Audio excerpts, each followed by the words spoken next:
নমস্কার। গল্প একান্তের আরও একটি পর্বে আপনাদের স্বাগত। জীবনের প্রবহমান স্রোতে নানান সম্পর্কের বাঁধনে আমরা জড়াই।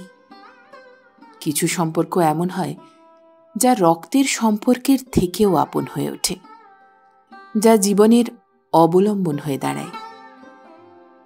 এমনই এক সম্পর্কের গল্প আজ আপনাদের শোনাব। কথা সাহিত্যিক শরৎচন্দ্র চট্টোপাধ্যায়ের কলমে মেজ দিদি। আপনারা অনেকেই গল্প শুনে মতামত জানাচ্ছেন, খুব ভালো লাগছে। গল্প ভালো লাগলে লাইক ও শেয়ার অবশ্যই করবেন। আর হ্যাঁ, পরবর্তী গল্প শোনার জন্য সাবস্ক্রাইব করতে ভুলবেন না। শুনতে থাকুন আজকের গল্প।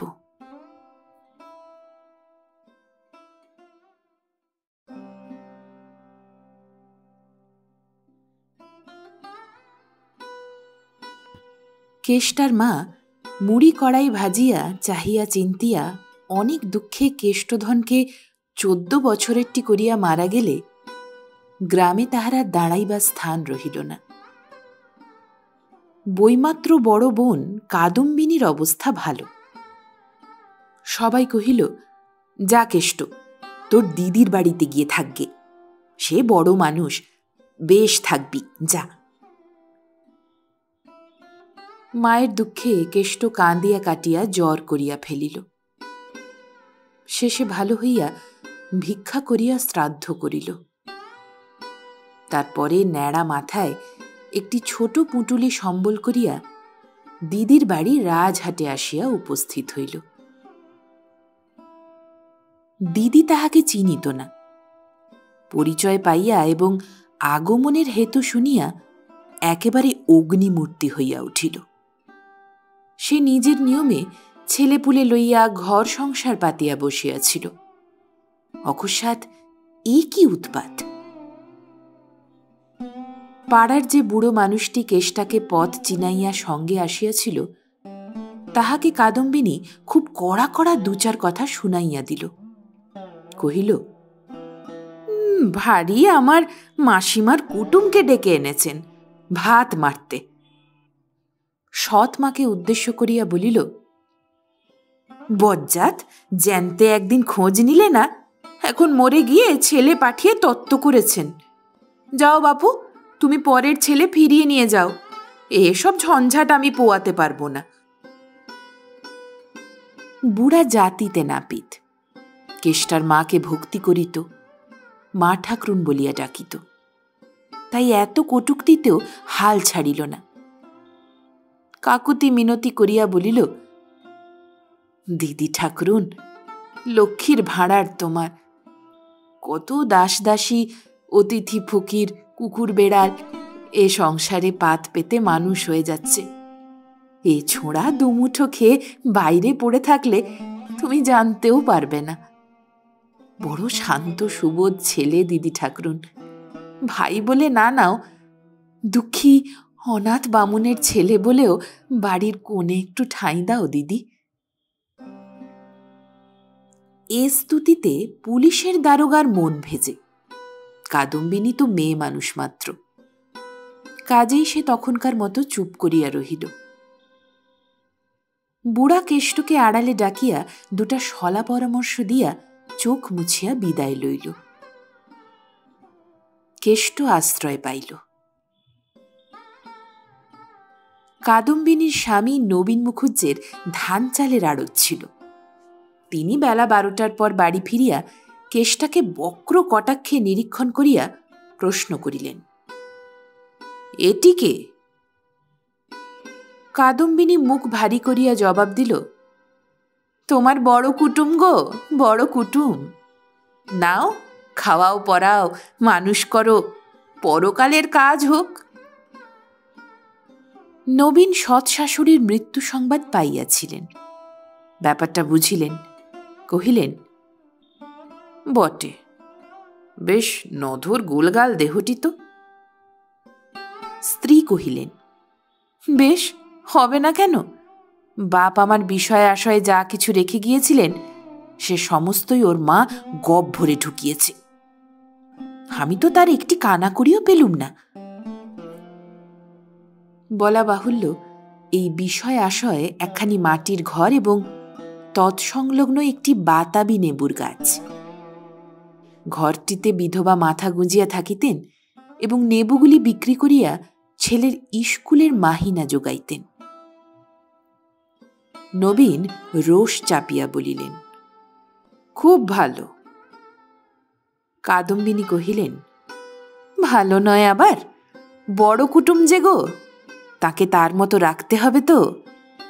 এতে আমার পাঁচু গোপালের বরাতে একবেলা এক সন্ধ্যাই জোটে তো ঢের, নইলে অখ্যাতিতে দেশ ভরে যাবে। বলিয়া পাশের বাড়ির দোতলা ঘরের বিশেষ একটা খোলা জানালার প্রতি রোষকষায়িত লোচনের অগ্নিদৃষ্টি নিক্ষেপ করিলেন। এই ঘরটা তার মেজোজা হেমাঙ্গিনীর। কেষ্ট বারান্দার একধারে ঘাড় হেঁট করিয়া বসিয়া লজ্জায় মরিয়া যাইতেছিল। কাদম্বিনী ভাঁড়ারে ঢুকিয়া একটা নারিকেল মালায় একটুখানি তেল আনিয়া তাহার পাশে ধরিয়া দিয়া কহিলেন, আর মায়া কান্না কানতে হবে না, যাও পুকুর থেকে ডুব দিয়ে এসো গে। বলি, ফুলেল তেল টেল মাখা অভ্যেস নেই তো? স্বামীকে উদ্দেশ্য করিয়া চেঁচাইয়া বলিলেন, তুমি চান করতে যাবার সময় বাবুকে ডেকে নিয়ে যেও গে, নইলে ডুবে মরলে টলে বাড়ি শুদ্ধ লোকের হাতে দড়ি পড়বে।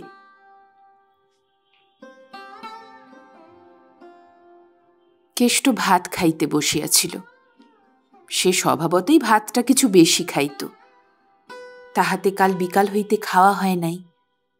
আজ এতখানি পথ হাঁটিয়া আসিয়াছে, বেলাও হইয়াছে। নানা কারণে পাতের ভাতগুলি নিঃশেষ করিয়াও তাহার ঠিক ক্ষুধা মিটে নাই। নবীন অদূরে খাইতে বসিয়াছিলেন।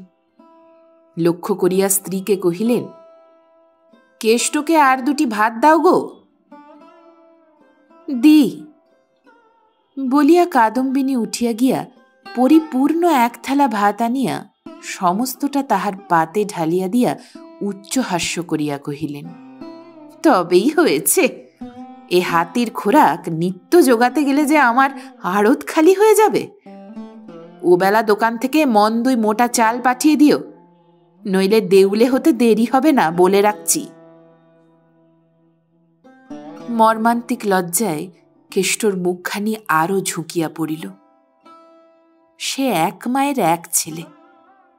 দুঃখিনী জননীর কাছে সরু চাল খাইতে পাইয়াছিল কিনা সে খবর জানি না, কিন্তু পেট ভরিয়া খাওয়ার অপরাধে কোনোদিন লজ্জায় মাথা হেঁট করিতে হয় নাই তাহা জানি। তাহার মনে পড়িল, হাজার বেশি খাইয়াও কখনো মায়ের মনের স্বাদ মেটাইতে পারে নাই। মনে পড়িল, এই সেদিনও ঘুড়ি লাটাই কিনিবার জন্য 2 মুঠা ভাত বেশি খাইয়া পয়সা আদায় করিয়া লইয়াছিল। তাহার 2 চোখের কোণ বাহিয়া বড় বড় অশ্রুর ফোঁটা ভাতের থালার উপর নিঃশব্দে ঝরিয়া পড়িতে লাগিল। সে সেই ভাত মাথা গুঁজিয়া গিলিতে লাগিল। বাঁ হাতটা তুলিয়া মুছিতে পর্যন্ত সাহস করিল না, পাছে দিদির চোখে পড়ে। অনতিপূর্বেই মায়া কান্না কাঁদার অপরাধে বকুনি খাইয়াছিল। সেই ধমক তাহার এত বড় মাতৃশোকেরও ঘাড় চাপিয়া রাখিল। পৈতৃক বাড়িটা 2 ভাই ভাগ করিয়া লইয়াছিল। পাশের দোতলা বাড়িটা মেজ ভাই বিপিনের। ছোট ভাইয়ের অনেকদিন মৃত্যু হইয়াছিল। বিপিনেরও ধান চালের কারবার। তাহার অবস্থাও ভালো, কিন্তু বড় ভাই নবীনের সমান নয়। তথাপি ইহার বাড়িটাই দোতলা। মেজ বউ হেমাঙ্গিনী শহরের মেয়ে। সে দাস দাসী রাখিয়া লোকজন খাওয়াইয়া জাঁক জমকে থাকিতে ভালোবাসে। পয়সা বাঁচাইয়া গরিবী চালে চলে না বলিয়াই বছর 4 পূর্বে 2 জায়ে কলহ করিয়া পৃথক হইয়াছিল। সেই অবধি প্রকাশ্য কলহ অনেকবার হইয়াছে, অনেকবার মিটিয়াছে, কিন্তু মনোমালিন্য একদিনের জন্যও ঘুচে নাই। কারণ সেটা বড় যা কাদম্বিনীর একলার হাতে। তিনি পাকা লোক, ঠিক বুঝিতেন ভাঙা হাড়ি জোড়া লাগে না। কিন্তু মেজবউ অত পাকা নয়, অমন করিয়া বুঝিতেও পারিত না। ঝগড়াটা প্রথমে সেই করিয়া ফেলিত বটে, কিন্তু সেই মিটাইবার জন্য, কথা কহিবার জন্য, খাওয়াইবার জন্য ভিতরে ভিতরে ছটফট করিয়া একদিন আস্তে আস্তে কাছে আসিয়া বসিত। শেষে হাতে পায়ে পড়িয়া কান্দিয়া কাটিয়া ঘাট মানিয়া বড় যাকে নিজের ঘরে ধরিয়া আনিয়া ভাব করিত। এমনি করিয়া দুই জায়ের অনেক দিন কাটিয়াছে। আজ বেলা ৩টা সাড়ে ৩টার সময় হেমাঙ্গিনী এ বাড়িতে আসিয়া উপস্থিত হইল। কূপের পার্শ্বে সিমেন্ট বাঁধানো বেদির উপর রোদে বসিয়া কেষ্ট সাবান দিয়া একরাশ কাপড় পরিষ্কার করিতেছিল। কাদম্বিনী দূরে দাঁড়াইয়া অল্প সাবান এবং অধিক গায়ের জোরে কাপড় কাচিবার কৌশলটা শিখাইয়া দিতেছিলেন। মেজোজাকে দেখিবা মাত্রই বলিয়া উঠিলেন, মাগো, ছোঁড়াটা কি নোংরা কাপড় চোপড় নিয়েই এসেছে। কথাটা সত্য। কেষ্টার সেই লাল পেড়ে ধুতিটা পরিয়া এবং চাদরটা গায়ে দিয়া কেহ কুটুম বাড়ি যায় না। দুটোকে পরিষ্কার করা আবশ্যক ছিল বটে, কিন্তু রজকের অভাবে ঢের বেশি আবশ্যক হইয়াছিল পুত্র পাঁচু গোপালের জোড়া দুই এবং তাহার পিতার জোড়া দুই পরিষ্কার করার। কেষ্টা আপাতত তাহাই করিতেছিল। হেমাঙ্গিনী চাহিয়াই টের পাইল বস্ত্রগুলি কাহাদের, কিন্তু সে উল্লেখ না করিয়াই জিজ্ঞাসা করিল, ছেলেটি কে দিদি? ইতিপূর্বে নিজের ঘরে বসিয়া আড়ি পাতিয়া সে সমস্তই অবগত হইয়াছিল। দিদি ইতস্তত করিতেছেন দেখিয়া পুনরায় কহিলেন, দিব্যি ছেলেটি তো, মুখের ভাব তোমারই মতো দিদি। বলি, বাপের বাড়ির কেউ নাকি? কাদম্বিনী বিরক্ত মুখে জবাব দিলেন, আমার বইমাত্রেও ভাই। ওরে ও কেষ্ট, তোর মেজ দিদিকে একটা প্রণাম কর না রে। কি অসভ্য ছেলে বাবা, গুরুজনকে একটা নমস্কার করতে হয়, তাও কি তোর মা শিখিয়ে দিয়ে মরেনি রে? কেষ্ট থতমত খাইয়া উঠিয়া আসিয়া কাদম্বিনীর পায়ের কাছেই নমস্কার করাতে তিনি ধমকাইয়া উঠিলেন, মর হাবা কালা নাকি? কাকে প্রণাম করতে বললুম আর কাকে এসে করলে? বস্তুত আসিয়া অবধি তিরস্কার ও অপমানের অবিশ্রাম আঘাতে তাহার মাথা বেঠিক হইয়া গিয়াছিল। তাহার ঝাঁঝে ব্যস্ত ও হতবুদ্ধি হইয়া হেমাঙ্গিনীর পায়ের কাছে সরিয়া আসিয়া শির অবনীত করিতেই সে হাত দিয়া ধরিয়া ফেলিয়া তাহার চিবুক স্পর্শ করিয়া আশীর্বাদ করিল, থাক থাক, হয়েছে ভাই, চিরজীবী হও। কেষ্ট মূঢ়ের মতো তাহার মুখপানে চাহিয়া রহিল। এ দেশে এমন করিয়া যে কেহ কথা বলিতে পারে, ইহা যেন তাহার মাথায় ঢুকিল না।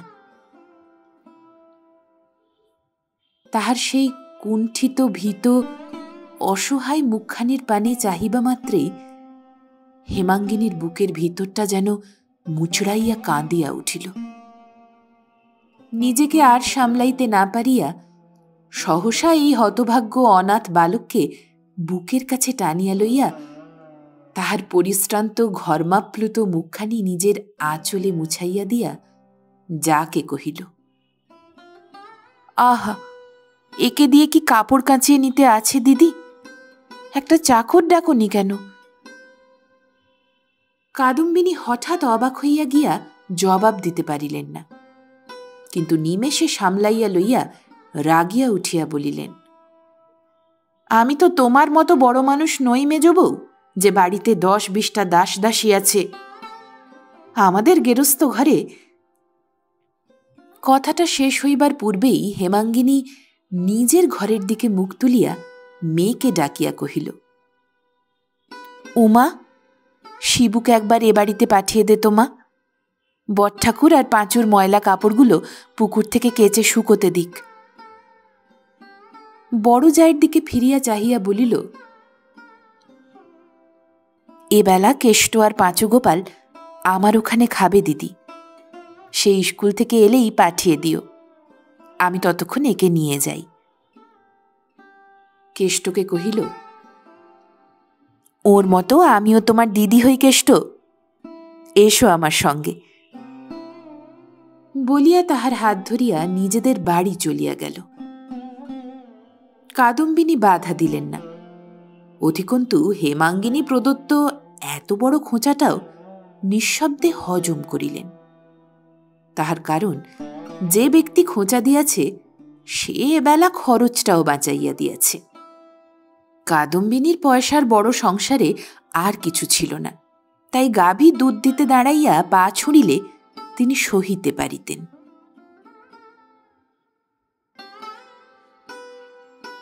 সন্ধ্যার সময় কাদম্বিনী প্রশ্ন করিলেন, কি খেয়ে এলি রে কেষ্ট?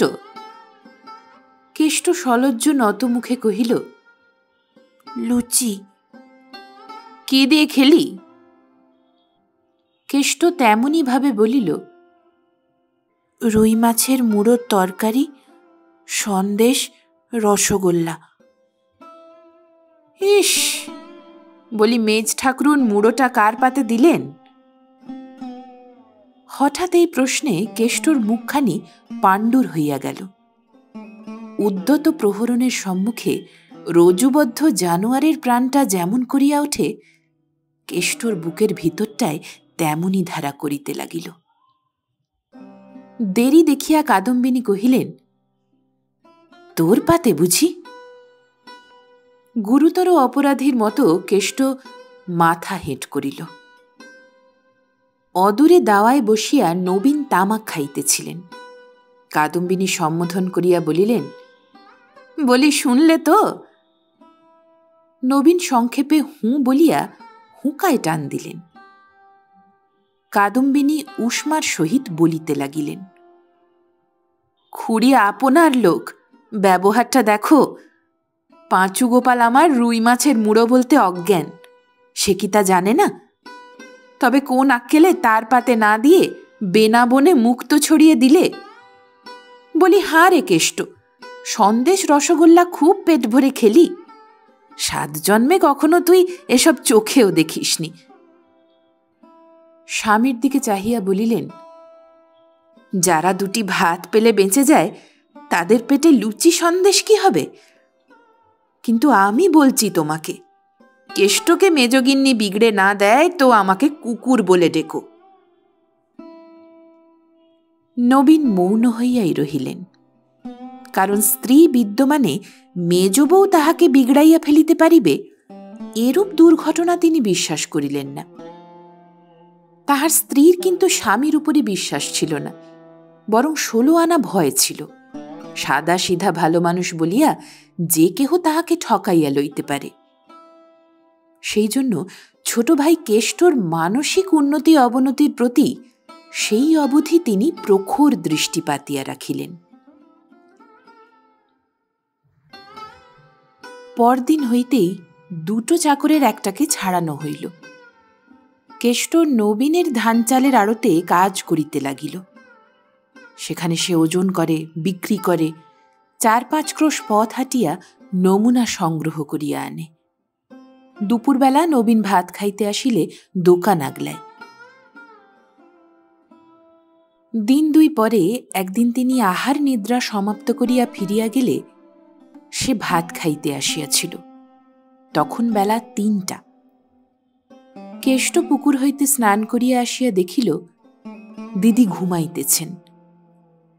তাহার তখনকার ক্ষুধার তাড়নায় বোধ করি বাঘের মুখ হইতেও খাবার কাড়িয়া আনিতে পারিত, কিন্তু দিদিকে ডাকিয়া তুলিবে এ সাহস হইল না।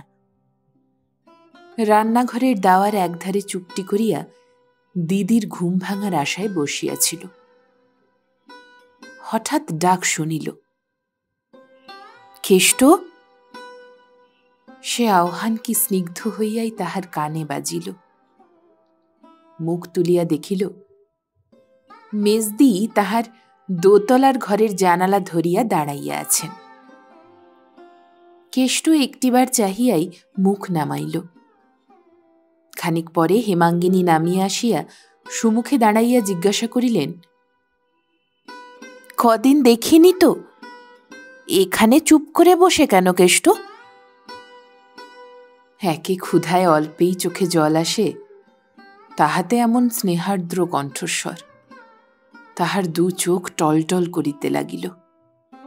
সে ঘাড় হেঁট করিয়া রহিল, উত্তর দিতে পারিল না। মেজ খুড়িমাকে সব ছেলেমেয়েরাই ভালোবাসিত। তাহার গলার স্বর শুনিয়া কাদম্বিনীর ছোট মেয়ে ঘর হইতে বাহিরে আসিয়াই চেঁচাইয়া বলিল, কেষ্ট মামা, রান্নাঘরে তোমার ভাত ঢাকা আছে, খাও গে, মা খেয়ে দে ঘুমোচ্ছে। হেমাঙ্গিনী অবাক হইয়া কহিলেন, কেষ্টর এখনো খাওয়া হয়নি? তোর মা খেয়ে ঘুমোচ্ছে কি রে? হা কেষ্ট, আজ এত বেলা হলো কেন? কেষ্ট ঘাড় হেঁট করিয়াই রহিল। টুনি তাহার জবাব দিল, কেষ্ট মামার রোজ তো এমনি বেলাই হয়, বাবা খেয়ে দিয়ে দোকানে ফিরে গেলে তবে তো ও খেতে আসে।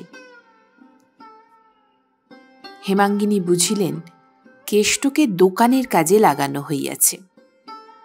তাহাকে বসাইয়া খাওয়ানো হইবে এ আশা অবশ্য তিনি করেন নাই, কিন্তু একবার এই বেলার দিকে চাহিয়া, একবার এই ক্ষুধা ও তৃষ্ণায় আর্ত শিশুদেহের পানে চাহিয়া তাহার চোখ দিয়া জল পড়িতে লাগিল। আঁচলে চোখ মুছিতে মুছিতে তিনি বাড়ি চলিয়া গেলেন। মিনিট দুই পরেই এক বাটি দুধ হাতে ফিরিয়া আসিয়া রান্নাঘরে ঢুকিয়াই শিহরিয়া মুখ ফিরাইয়া দাঁড়াইলেন। কেষ্ট খাইতে বসিয়াছিল। একটা পিতলের থালার উপর ঠান্ডা শুকনা ডেলা পাকানো ভাত, একপাশে একটুখানি ডাল ও কি একটু তরকারির মতো। দুধটুকু পাইয়া তাহার মলিন মুখখানি হাসিতে ভরিয়া গেল। হেমাঙ্গিনী দ্বারের বাহিরে আসিয়া দাঁড়াইয়া রহিলেন। কেষ্ট খাওয়া শেষ করিয়া পুকুরে আচাইতে চলিয়া গেলে একটিবার মুখ বাড়াইয়া দেখিলেন পাতে গোনা একটিও ভাত পড়িয়া নাই। ক্ষুধার জ্বালায় সে সেই অন্ন নিঃশেষ করিয়া খাইয়াছে। হেমাঙ্গিনীর ছেলে ললিত প্রায় সেই বয়সী। নিজের অবর্তমানে নিজের ছেলেকে এই অবস্থায় হঠাৎ কল্পনা করিয়া ফেলিয়া কান্নার ঢেউ তাহার কণ্ঠ পর্যন্ত ফেনাইয়া উঠিল। তিনি সেই কান্না চাপিতে চাপিতে বাড়ি চলিয়া গেলেন। সর্দি উপলক্ষ করিয়া হেমাঙ্গিনীর মাঝে মাঝে জ্বর হইত, দিন দুই থাকিয়া আপনি ভালো হইয়া যাইত। দিন কয়েক পরে এমনই একটু জ্বর বোধ হওয়ায় সন্ধ্যার পর বিছানায় পড়িয়াছিল। ঘরে কেহ নাই। হঠাৎ মনে হইল কে যেন অতি সন্তর্পণে কবাটের আড়ালে দাঁড়াইয়া উঁকি মারিয়া দেখিতেছে। ডাকিলেন, কে রে ওখানে দাঁড়িয়ে? ললিত? কেহ সাড়া দিল না। আবার ডাকিতে আড়াল হইতে জবাব আসিল, আমি। কে আমি রে? আয়, ঘরে এসে বস। কেষ্ট সসংকোচে ঘরে ঢুকিয়া দেয়াল ঘেঁষিয়া দাঁড়াইল। হেমাঙ্গিনী উঠিয়া বসিয়া সস্নেহে কাছে ডাকিয়া জিজ্ঞাসা করিলেন, কেন রে কেষ্ট? কেষ্ট আরও একটু সরিয়া আসিয়া মলিন কোঁচার খুঁট খুলিয়া দুটি আধ পাকা পেয়ারা বাহির করিয়া বলিল, জ্বরের ওপর খেতে বেশ। হেমাঙ্গিনী সাগ্রহে হাত বাড়াইয়া বলিলেন, কোথায় পেলি রে? আমি কাল থেকে লোকের কত খোসামত করছি, কেউই এনে দিতে পারেনি। বলিয়া পেয়ারা শুদ্ধ কেষ্টর হাতখানি ধরিয়া কাছে বসাইলেন। কেষ্ট লজ্জায় আহ্লাদে আরক্ত মুখ হেঁট করিল। যদিও এটা পেয়ারার সময় নয়, হেমাঙ্গিনীও খাইবার জন্য ব্যাকুল হইয়া ওঠেন নাই, তথাপি এই দুটি সংগ্রহ করিয়া আনিতে দুপুরবেলার সমস্ত রোদটা কেষ্টর মাথার উপর দিয়া বহিয়া গিয়াছিল। হেমাঙ্গিনী জিজ্ঞাসা করিলেন, হাঁ কেষ্ট, কে তোকে বললে আমার জ্বর হয়েছে? কেষ্ট জবাব দিল না। কে বললে রে আমি পেয়ারা খেতে চেয়েছি? কেষ্ট তাহারও জবাব দিল না। সে সেই যে মুখ হেঁট করিল, আর তুলিতেই পারিল না। ছেলেটি যে অতিশয় লাজুক ও ভীরু স্বভাব, হেমাঙ্গিনী তাহা পূর্বেই টের পাইয়াছিলেন। তখন তাহার মাথায় মুখে হাত বুলাইয়া দিয়া আদর করিয়া দাদা বলিয়া ডাকিয়া আরো কত কি কৌশলে তাহার ভয় ভাঙাইয়া অনেক কথা জানিয়া লইলেন। বিস্তর অনুসন্ধানে পেয়ারা সংগ্রহ করিবার কথা হইতে শুরু করিয়া তাহাদের দেশের কথা, মায়ের কথা, খাওয়া দাওয়ার কথা, দোকানে কি কাজ করিতে হয় তাহার কথা, একে একে সমস্ত বিবরণ শুনিয়া লইয়া চোখ মুছিয়া বলিলেন, এই তোর মেজদিকে কখনো কিচ্ছু লুকোস নে কেষ্ট, যখন দরকার হবে চুপি চুপি এসে চেয়ে নিবি তো? কেষ্ট আহ্লাদে মাথা নাড়িয়া কহিল, আচ্ছা। সত্যকার স্নেহ যে কি তাহা দুঃখী মায়ের কাছে কেষ্ট শিখিয়াছিল। এই মেজদির মধ্যে তাহাই আস্বাদ করিয়া কেষ্টর রুদ্ধ মাতৃশোক আজ গলিয়া ঝরিয়া গেল। উঠিবার সময় সে মেজদির পায়ের ধুলা মাথায় লইয়া যেন বাতাসে ভাসিতে ভাসিতে বাহির হইয়া আসিল। কিন্তু তাহার দিদির আক্রোশ তাহার প্রতি প্রতিদিনই বাড়িয়াই চলিতে লাগিল। কারণ সে সৎ মার ছেলে, সে নিরুপায়। অখ্যাতির ভয়ে তাহাকে তাড়াইয়া দেওয়াও যায় না, আবার বিলাইয়া দেওয়াও যায় না। সুতরাং যখন রাখিতেই হইবে, তখন যতদিন তাহার দেহ বহে ততদিন কষিয়া খাটাইয়া লওয়াই ঠিক। সে ঘরে ফিরিয়া আসিতেই দিদি ধরিয়া পড়িলেন, সমস্ত দুপুর দোকান পালিয়ে কোথায় ছিলি রে কেষ্ট? কেষ্ট চুপ করিয়া রহিল। কাদম্বিনী ভয়ানক রাগিয়া বলিলেন, বল শিগগির। কেষ্ট তথাপি নিরুত্তর হইয়া রহিল। মৌন থাকিলে যাহাদের রাগ পড়ে, কাদম্বিনী সে দলের নহেন। অতএব কথা বলাইবার জন্য তিনি যতই জেদ করিতে লাগিলেন, বলাইতে না পারিয়া তাহার ক্রোধ এবং রোখ ততই চড়িয়া উঠিতে লাগিল। অবশেষে পাঁচু গোপালকে ডাকিয়া তাহার দুই কান পুনঃ পুনঃ মলাইয়া দিলেন এবং তাহার জন্য রাত্রে হাঁড়িতে চাল লইলেন না। আঘাত যতই গুরুতর হোক, প্রতিহত হইতে না পাইলে লাগে না। পর্বত শিখর হইতে নিক্ষেপ করিলেই হাত পা ভাঙে না। শুধু তখনই যখন পদতল পৃষ্ঠ কঠিন ভূমি সেই বেগ প্রতিরোধ করে। ঠিক তাহাই হইয়াছিল কেষ্টর। মায়ের মরণে যখন পায়ের নিচের নির্ভর স্থলটুকু তাহার একেবারে বিলুপ্ত করিয়া দিল, তখন হইতে বাহিরের কোনো আঘাতই তাহাকে আঘাত করিয়া ধূলিসাৎ করিয়া দিতে পারিত না। সে দুঃখীর ছেলে, কিন্তু কখনো দুঃখ পায় নাই। লাঞ্ছনা গঞ্জনার সহিত তাহার পূর্ব পরিচয় ছিল না। তথাপি এখানে আসা অবধি কাদম্বিনীর দেওয়া কঠোর দুঃখ কষ্ট সে যে অনায়াসে সহ্য করিতে পারিতেছিল, সে শুধু পায়ের তলায় অবলম্বন ছিল না বলিয়াই। কিন্তু আজ আর পারিল না। আজ সে হেমাঙ্গিনীর মাতৃস্নেহের নির্ভর ভিত্তির সন্ধান পাইয়াছিল। তাই আজিকার এই অত্যাচার অপমান তাহাকে একেবারে ব্যাকুল করিয়া দিল। মাতা পুত্র এই নিরপরাধ নিরাশ্রয় শিশুকে শাসন করিয়া, লাঞ্ছনা করিয়া, অপমান করিয়া দণ্ড দিয়া চলিয়া গেলেন। সে অন্ধকার ভূমিশয্যায় পড়িয়া আজ অনেক দিন পর আবার মাকে স্মরণ করিয়া মেজদির নাম করিয়া ফুলিয়া ফুলিয়া কাঁদিতে লাগিল। পরদিন সকালেই কেষ্ট হঠাৎ গুটি গুটি ঘরে ঢুকিয়া হেমাঙ্গিনীর পায়ের কাছে বিছানার এক পাশে আসিয়া বসিল। হেমাঙ্গিনী পা দুইটি একটু গুটাইয়া লইয়া সস্নেহে বলিলেন, দোকানে যাসনি কেষ্ট? এইবার যাব। দেরি করিস নে দাদা, এই বেলা যা, নইলে এক্ষুনি আবার গালাগালি করবে। কেষ্টর মুখ একবার আরক্ত, একবার পাণ্ডুর হইল। যাই বলিয়া সে উঠিয়া দাঁড়াইল। একবার ইতস্তত করিয়া কি একটা বলিতে গিয়া আবার চুপ করিল। হেমাঙ্গিনী তাহার মনের কথা যেন বুঝিলেন, বলিলেন, কিছু বলবি আমাকে রে?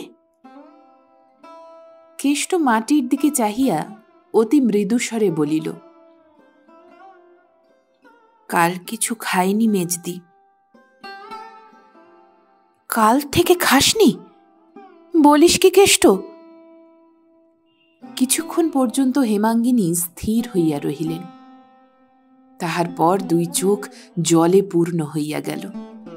সেই জল ঝরঝর করিয়া ঝরিতে লাগিল। তাহার হাত ধরিয়া টানিয়া আরো একবার কাছে বসাইয়া একটি একটি করিয়া সব কথা শুনিয়া লইয়া বলিলেন, কাল রাত্রিরেই কেন এলি নে? কেষ্ট চুপ করিয়া রহিল। হেমাঙ্গিনী আঁচলে চোখ মুছিয়া বলিলেন, আমার মাথার দিব্যি রইল ভাই, আজ থেকে আমাকে তোর সেই মরা মা বলে মনে করবি। যথাসময়ে সমস্ত কথা কাদম্বিনীর কানে গেল। তিনি নিজের বাড়ি হইতে মেজ বউকে ডাক দিয়া বলিলেন, ভাইকে কি খাওয়াতে পারি নে যে তুমি অত কথা তাকে গায়ে পড়ে বলতে গেছ? কথার ধরন দেখিয়া হেমাঙ্গিনীর গা জ্বালা করিয়া উঠিল, কিন্তু সে ভাব গোপন করিয়া বলিলেন, যদি গায়ে পড়েই বলে থাকি তাতেই বা দোষ কি? কাদম্বিনী প্রশ্ন করিলেন, তোমার ছেলেটিকে ডেকে এনে আমি যদি এমনি করে বলি, তোমার মানটি থাকে কোথায় শুনি? তুমি এমন করে নাই দিলে আমি তাকে শাসন করি কি করে বলো দেখি? হেমাঙ্গিনী আর সহ্য করিতে পারিল না, বলিল, দিদি, 15-16 বছর একসঙ্গে ঘর করেছি, তোমাকে আমি চিনি। পেটে মেরে আগে তোমার নিজের ছেলেকে শাসন করো, তারপরে পরের ছেলেকে করো, তখন গায়ে পড়ে কথা কইতে যাব না। কাদম্বিনী অবাক হইয়া বলিলেন, আমার পাঁচু গোপালের সঙ্গে ওর তুলনা? দেবতার সঙ্গে বাঁদরের তুলনা? এরপরে আরো কি যে তুমি বলে বেড়াবে তাই ভাবি মেজ বউ। মেজ বউ উত্তর দিল, কে দেবতা কে বাঁদর সে আমি জানি, কিন্তু আর আমি কিছুই বলবো না দিদি। যদি বলি তো এই যে তোমার মতো নিষ্ঠুর, তোমার মতো বেহায়া মেয়ে মানুষ আর সংসারে নেই। বলিয়া তিনি প্রত্যুত্তরের অপেক্ষা না করিয়াই জানালা বন্ধ করিয়া দিলেন। সেই দিন সন্ধ্যার প্রাক্কালে, অর্থাৎ কর্তারা ঘরে ফিরিবার সময়টিতে, বড় বউ নিজের বাড়ির উঠানে দাঁড়াইয়া দাসীকে উপলক্ষ করিয়া উচ্চ কণ্ঠে তর্জন গর্জন আরম্ভ করিয়া দিলেন, যিনি রাত দিন করছেন তিনি এর বিহিত করবেন। মায়ের চেয়ে মাসির দরদ বেশি? আমার ভাইয়ের মর্ম আমি বুঝিনে, বোঝে পরে। কখনো ভালো হবে না। ভাই বোনে ঝগড়া বাঁধিয়ে দিয়ে দাঁড়িয়ে দাঁড়িয়ে মজা দেখলে ধর্ম সইবে না, তা বলে দিচ্ছি। বলিয়া তিনি রান্নাঘরে গিয়া ঢুকিলেন। উভয় জায়ের মধ্যে এই ধরনের গালিগালাজ, সাপ সাপান্ত অনেকবার অনেক রকম করিয়াই হইয়া গিয়াছে, কিন্তু আজ ঝাঁঝটা কিছু বেশি। অনেক সময় হেমাঙ্গিনী শুনিয়াও শুনিত না, বুঝিয়াও গায়ে মাখিত না, কিন্তু আজ নাকি তাহার দেহটা খারাপ ছিল। তাই উঠিয়া আসিয়া জানালায় দাঁড়াইয়া কহিল, এর মধ্যেই চুপ করলে কেন দিদি? ভগবান হয়তো শুনতে পাননি, আরো খানিকক্ষণ ধরে আমার সর্বনাশ কামনা করো। বড়ঠাকুর ঘরে আসুন, তিনি শুনুন, ইনিও ঘরে এসে শুনুন, এর মধ্যেই হাঁপিয়ে পড়লে চলবে কেন? কাদম্বিনী উঠানের উপর ছুটিয়া আসিয়া মুখ উঁচু করিয়া চেঁচাইয়া উঠিলেন, আমি কি কোনো সর্বনাশীর নাম মুখে এনেছি? হেমাঙ্গিনী স্থিরভাবে জবাব দিল, মুখে আনবে কেন দিদি? মুখে আনবার পাত্রী তুমি নও, কিন্তু তুমি কি ঠাওরাও? একা তুমি শেয়ানা আর পৃথিবী শুদ্ধ ন্যাকা। ঠেস দিয়ে দিয়ে কার কপাল ভাঙছ সে কি কেউ টের পায় না? কাদম্বিনী এবার নিজ মূর্তি ধরিলেন, মুখ ভ্যাংচাইয়া হাত পা নাড়িয়া বলিলেন, টের পেলেই বা যে দোষে থাকবে তারই গায়ে লাগবে। আর একা তুমিই টের পাও, আমি পাইনে? কেষ্ট যখন এলো 7 চড়ে রা করত না, যা বলতো মুখ বুঝে তাই করত। আজ দুপুরবেলা কার জোরে কি জবাব দিয়ে গেল, জিজ্ঞাসা করে দেখো ওই প্রসন্নর মাকে, বলিয়া দাসীকে দেখাইয়া দিল। প্রসন্নর মা কহিল, সে কথা সত্যি মেজ বৌমা, আজ সে ভাত ফেলে উঠে যেতে মা বললেন, এ পিণ্ডি না গিললে যখন জমের বাড়ি যেতে হবে তখন এত তেজ কিসের জন্যে? সে বলে গেল, আমার মেজদি থাকতে কাউকে ভয় করি নে। কাদম্বিনী সদর্পে বলিলেন, কেমন হলো তো? কার জোরে এত তেজ শুনি? আজ আমি স্পষ্ট করে বলে দিচ্ছি মেজ বউ, ওকে তুমি 100 বার ডেকো না, আমাদের ভাই বোনদের কথার মধ্যে থেকো না। হেমাঙ্গিনী আর কথা কহিল না। কেঁচো সাপের মতন চক্র ধরিয়া কামড়াইয়াছে শুনিয়া তাহার বিস্ময়ের পরিসীমা রহিল না। জানালা হইতে ফিরিয়া আসিয়া চুপ করিয়া ভাবিতে লাগিল, কত বেশি পীড়নের দ্বারা ইহাও সম্ভব হইতে পারিয়াছে। আবার মাথা ধরিয়া জ্বর বোধ হইতেছিল, তাই অসময়ে শয্যায় আসিয়া নির্জীবের মতো পড়িয়াছিল। তার স্বামী ঘরে ঢুকিয়া ইহা লক্ষ্য না করিয়াই ক্রোধ ভরে কহিয়া উঠিলেন, বৌঠানের ভাইকে নিয়ে আজ কি কাণ্ড বাঁধিয়ে বসে আছো? কারু মানা শুনবে না। যেখানে যত হতভাগ্য লক্ষ্মীচাড়া আছে দেখলেই তার দিকে কোমর বেঁধে দাঁড়াবে। রোজ রোজ আমার এত হাঙ্গামা সহ্য হয় না মেজ বউ। আজ বৌঠান আমাকে না হোক 10টা কথা শুনিয়ে দিলেন। হেমাঙ্গিনী শ্রান্ত কণ্ঠে কহিলেন, বৌঠান হক কথা কবে বলেন যে আজ তোমাকে না হক কথা বলেছেন? বিপিন বলিলেন, কিন্তু আজ তিনি ঠিক কথাই তো বলেছেন। তোমার স্বভাব জানি তো, সেবার বাড়ির রাখাল ছোঁড়াটাকে নিয়ে এই রকম করলে। মতি কামারের ভাগ্নের অমন বাগানখানা তোমার জন্যই মুঠোর ভেতর থেকে বেরিয়ে গেল, উল্টে পুলিশ থামাতে 100-150 ঘর থেকে গেল। তুমি নিজের ভালো মন্দ কি বোঝো না? কবে এ স্বভাব যাবে? হেমাঙ্গিনী এবার উঠিয়া বসিয়া স্বামীর মুখপানে চাহিয়া কহিলেন, আমার স্বভাব যাবে মরণ হলে, তার আগে নয়। আমি মা, আমার কোলে ছেলে পুলে আছে, মাথার উপর ভগবান আছেন।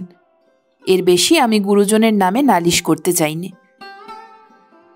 আমার অসুখ করেছে, আমাকে আর বকিও না, তুমি যাও। বলিয়া গায়ে র্যাপারখানা টানিয়া লইয়া পাশ ফিরিয়া শুইয়া পড়িল। বিপিন প্রকাশ্যে আর তর্ক করিতে সাহস করিলেন না, কিন্তু মনে মনে স্ত্রীর উপর এবং বিশেষ করিয়া ওই গলগ্রহ দুর্ভাগাটার উপর আজ মর্মান্তিক চটিয়া গেলেন।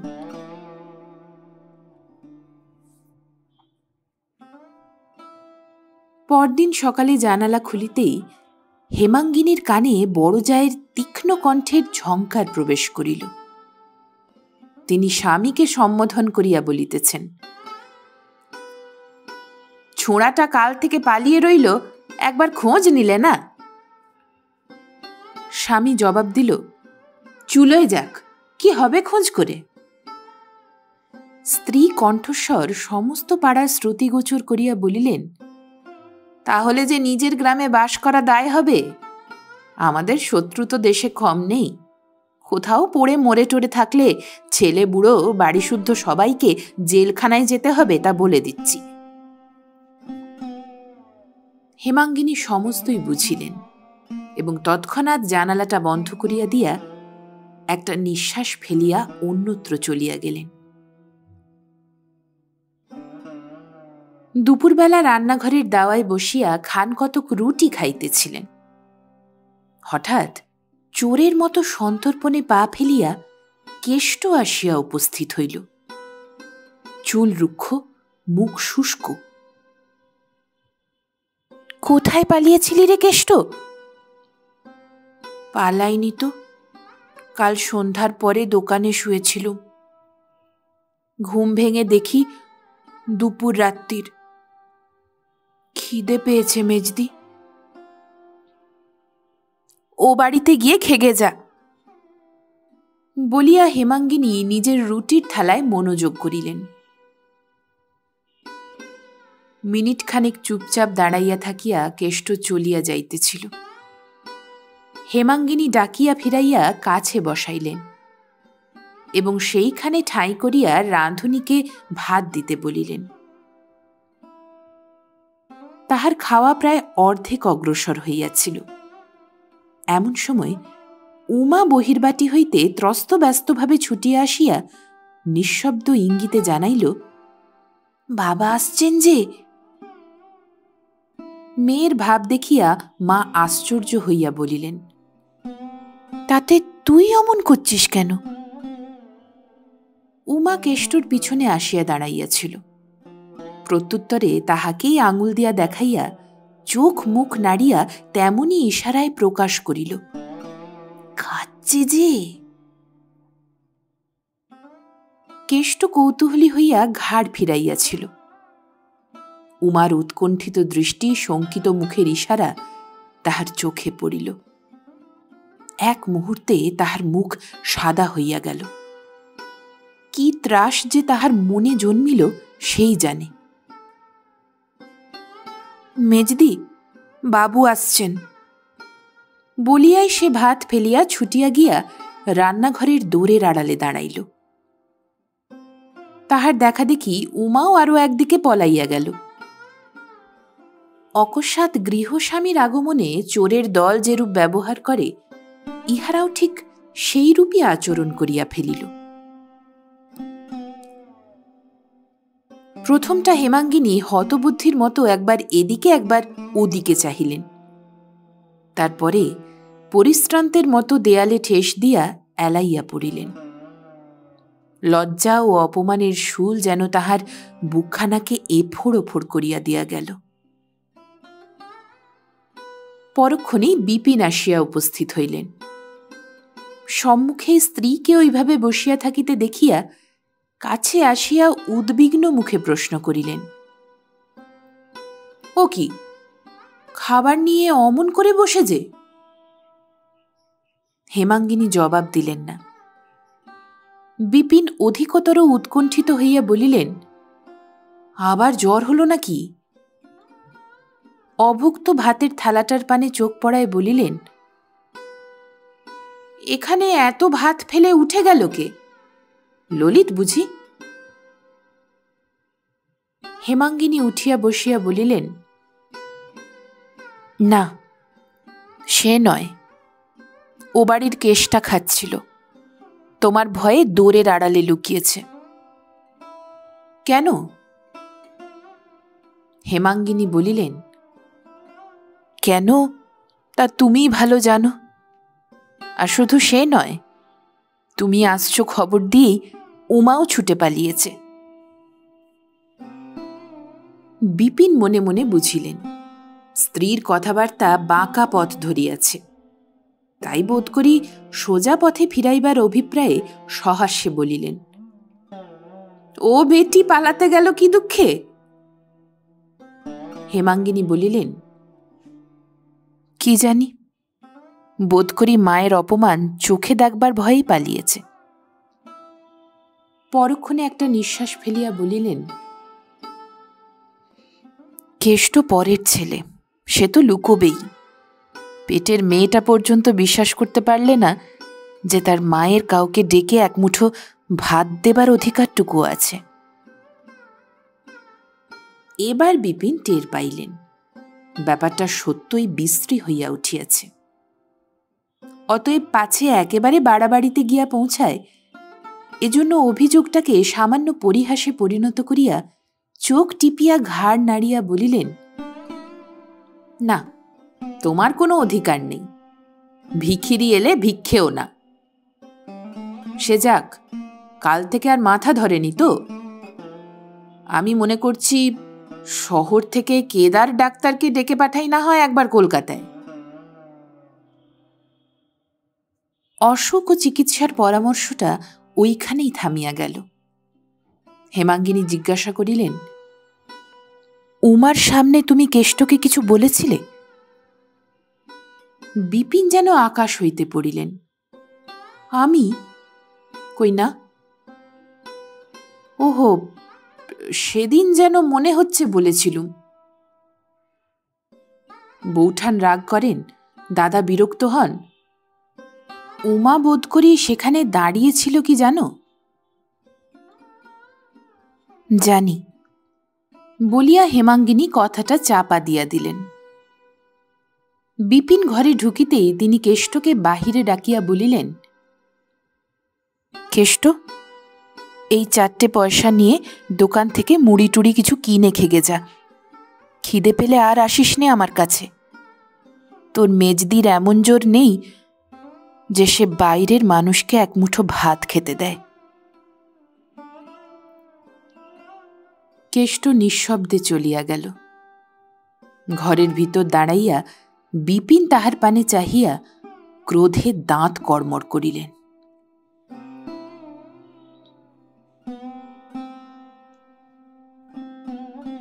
দিন 5-6 পরে একদিন বৈকালে বিপিন অত্যন্ত বিরক্ত মুখে ঘরে ঢুকিয়া বলিলেন, এসব কি তুমি শুরু করলে মেজবউ? কেষ্ট তোমার কে যে একটা পরের ছেলে নিয়ে দিন রাত আপনা আপনির মধ্যে লড়াই করে বেড়াচ্ছ? আজ দেখলাম দাদা পর্যন্ত ভারী রাগ করেছেন। অনতিপূর্বে নিজের ঘরে বসিয়া বড় বউ স্বামীকে উপলক্ষ এবং মেজ বউকে লক্ষ্য করিয়া চিৎকার শব্দে যে সকল অপভাষার তীর ছুঁড়িয়াছিলেন তাহার একটিও নিষ্ফল হয় নাই। সব কটি আসিয়াই হেমাঙ্গিনীকে বিঁধিয়াছিল এবং প্রত্যেকটি মুখে করিয়া যে পরিমাণ বিষ বহিয়া আনিয়াছিল তাহার সহিত জ্বালাটাও কম জ্বলিতেছিল না। কিন্তু মাঝখানে ভাসুর বিদ্যমান থাকায় হেমাঙ্গিনী সহ্য করা ব্যতীত প্রতিকারের পথ পাইতেছিল না। আগেকার দিনে যেমন যবনেরা গরু সম্মুখে রাখিয়া রাজপুত সেনার উপর বাণ বর্ষণ করিত, যুদ্ধ জয় করিত, বড় বউ মেজ বউকে আজকাল প্রায়ই তেমনই জব্দ করিতেছিলেন। স্বামীর কথায় হেমাঙ্গিনী দপ করিয়া জ্বলিয়া উঠিল। কহিল, বলো কি, তিনি পর্যন্ত রাগ করেছেন? এত বড় আশ্চর্য কথা শুনলে হঠাৎ বিশ্বাস হয় না যে। এখন কি করলে রাগ থামবে বলো? বিপিন মনে মনে রাগ করিলেন, কিন্তু বাহিরে প্রকাশ করা তাহার স্বভাব নয়। তাই মনের ভাব গোপন করিয়া সহজভাবে বলিলেন, হাজার হলেও গুরুজনের সম্বন্ধে কি। কথাটা শেষ হইবার পূর্বেই হেমাঙ্গিনী কহিল, সব জানি, ছেলে মানুষটি নই যে গুরুজনের মান মর্যাদা বুঝিনে, কিন্তু ছোঁড়াটাকে ভালোবাসি বলেই যেন ওরা আমাকে দেখিয়ে দেখিয়ে ওকে দিবা রাত্র বিঁধতে থাকেন। তাহার কণ্ঠস্বর কিছু নরম শুনাইল। কারণ হঠাৎ ভাসুরের সম্বন্ধে শ্লেষ করিয়া ফেলিয়া সে নিজেই মনে মনে অপ্রতিভ হইয়াছিল। কিন্তু তাহারও গায়ের জ্বালাটা নাকি বড় জ্বলিতেছিল, তাই রাগ সামলাইতে পারেন নাই। বিপিন গোপনে ও পক্ষে ছিলেন, কারণ এই একটা পরের ছেলে লইয়া নিরর্থক দাদাদের সঙ্গে ঝগড়াঝাটি তিনি মনে মনে পছন্দ করিতেন না। স্ত্রীর এই লজ্জাটুকু লক্ষ্য করিয়া জো পাইয়া জোর দিয়া বলিলেন, বেঁধাবেঁধি কিছুই নয়, তারা নিজেদের ছেলে শাসন করছেন, কাজ শেখাচ্ছেন, তাতে তোমাকে বেঁধলে চলবে কেন? তাছাড়া যাই করুন, তারা গুরুজন যে। হেমাঙ্গিনী স্বামীর মুখের পানে চাহিয়া প্রথমটা কিছু বিস্মিত হইল, কারণ এই 15-16 বছরের ঘরকন্যায় স্বামীর এত বড় ভাতৃভক্তি সে ইতিপূর্বে দেখে নাই। কিন্তু পরমুহূর্তেই তাহার সর্বাঙ্গ ক্রোধে জ্বলিয়া উঠিল। কহিল, তারা গুরুজন, আমিও মা। গুরুজন নিজের মান নিজে নিঃশেষ করে আনলে আমি কি দিয়ে ভর্তি করব? বিপিন কি একটা জবাব বোধ করি দিতে যাইতেছিল, থামিয়া গেলেন। দ্বারের বাহিরে কুণ্ঠিত কণ্ঠের বিনম্র ডাক শোনা গেল, মেজদি। স্বামী স্ত্রীতে চোখাচোখি হইল। স্বামী একটু হাসিলেন, তাহাতে প্রীতি বিকীর্ণ হইল না। স্ত্রী অধরে ওষ্ঠ চাপিয়া কবাডের কাছে সরিয়া আসিয়া নিঃশব্দে কেষ্টর মুখের পানে চাহিতেই সে আহ্লাদে গলিয়া গিয়া প্রথমেই যা মুখে আসিল কহিল, কেমন আছো মেজদি? হেমাঙ্গিনী এক মুহূর্ত কথা কহিতে পারিল না। যাহার জন্য স্বামী স্ত্রীতে এইমাত্র বিবাদ হইয়া গেল, অকস্মাৎ তাহাকেই সুমুখে পাইয়া বিবাদের সমস্ত বিরক্তিটা তাহারই মাথায় গিয়া পড়িল। হেমাঙ্গিনী অনুচ্চ কঠোর স্বরে কহিলেন, এখানে কি? কেন তুই রোজ রোজ আসিস বলতো? কেষ্টর বুকের ভেতরটা ধক করিয়া উঠিল। এই কঠোর কণ্ঠস্বরটা সত্যই এত কঠোর শুনাইল যে হেতু ইহার যাই হোক, বস্তুটা যে সস্নেহ পরিহাস নয় বুঝিয়া লইতে এই দুর্ভাগা বালকটারও বিলম্ব হইল না। ভয়ে বিস্ময়ে লজ্জায় মুখখানা তাহার কালি মাখা হইয়া গেল। কহিল, দেখতে এসেছি। বিপিন হাসিয়া বলিলেন, দেখতে এসেছে তোমাকে? এ হাসি যেন দাঁত ভ্যাংচাইয়া হেমাঙ্গিনীকে অপমান করিল। সে দলিতা ভুজঙ্গিনীর মতো স্বামীর মুখের পানে একটিবার চাহিয়াই চোখ ফিরাইয়া লইয়া কহিল, আর এখানে তুই আসিস নে, যা। আচ্ছা বলিয়া কেষ্ট তাহার মুখের কালি হাসি দিয়া ঢাকিতে গিয়া সমস্ত মুখ আরো কালো আরো বিশ্রী বিকৃত করিয়া অধোমুখে চলিয়া গেল। সেই বিকৃত কালো ছায়া হেমাঙ্গিনী নিজের মুখের উপর লইয়া স্বামীর পানে আরো একবার চাহিয়া দ্রুত পদে ঘর ছাড়িয়া বাহির হইয়া গেল।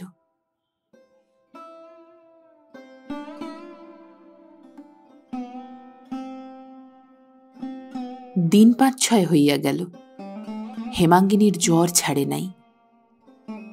কাল ডাক্তার বলিয়া গিয়াছিলেন সর্দি বুকে বসিয়াছে। সন্ধ্যার দ্বীপ সবেমাত্র জ্বালা হইয়াছিল। ললিত ভালো কাপড় জামা পরিয়া ঘরে ঢুকিয়া কহিল, মা, দত্তদের বাড়ি পুতুল নাচ হবে, দেখতে যাব? মা একটুখানি হাসিয়া বলিলেন, আরে ললিত, তোর মা যে এই 5-6 দিন পড়ে আছে, একবারটি কাছে এসেও তো বসিস নে। ললিত লজ্জা পাইয়া শিয়রের কাছে আসিয়া বসিল। মা সস্নেহে ছেলের পিঠে হাত দিয়া বলিলেন, এই অসুখ যদি না সারে, যদি মরে যাই, কি করিস তুই? খুব কাঁদিস?